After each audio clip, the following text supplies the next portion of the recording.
ہمارے ایک دوست تھے حاجی صاحب جن کے انتقال ہو گیا، اللہ تعالیٰ ان کی مغفرت فرمائے، بہت ہی نیک تھے اور ہم سے بہت تعلق تھا ان کا۔ افریقہ میں جب میں رہتا تھا 7 سال افریقہ میں جو زندگی گزاری، تو وہاں جو ہے ان کا بہت ساتھ تھا دین کے کاموں میں، شریعت کے پابند، 5 وقت کی نماز میں سے ایک بھی ان کی نہ جائے، جماعت بھی نہ جائے،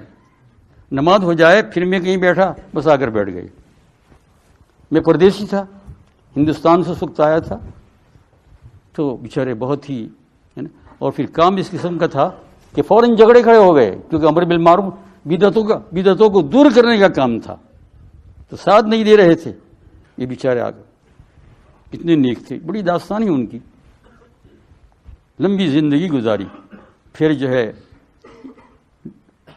ان کو وہ بیمار ہوئے تو ہسپتال میں داخل ہوئے، تو ڈاکٹر نے ان کو یہ کہہ دیا کہ فلانی بیماری یعنی کینسر کی بیماری ہے، اور 5 مہینے زیادہ سے زیادہ آپ بچ سکتے ہیں۔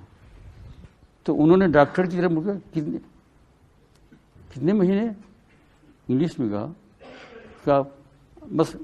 رفلی یوں کرتے ہیں، اس لیے کہ یقین ہے ہی نہیں کچھ، رفلی یوں ہاتھ ہلاتے ہیں نا، اس کا معنی کہ یہ کچھ نہیں ہمارے پاس ہے نا، یہ دیا 5 مہینے۔ تو ان ڈاکٹر سے 5 مہینے تو یار بڑا سخی ہے، بڑا نیکی ہے، ہم کو تو ہمارے رسول نے کہا کہ جب شام ہو جائے تو صبح کا بھروسہ مت کرو، اور صبح ہو جائے تو شام کا بھروسہ مت کرو، تو انہیں تو 5 مہینے کہے، او کتنی رات، بہت بڑی لمبی مدت دی تو نے، تو دیکھا کتنا قوی دل تھا، کتنا مضبوط دل تھا۔ اس کے بعد وہ 5 سال تک جیے، 5 مہینے کتنے،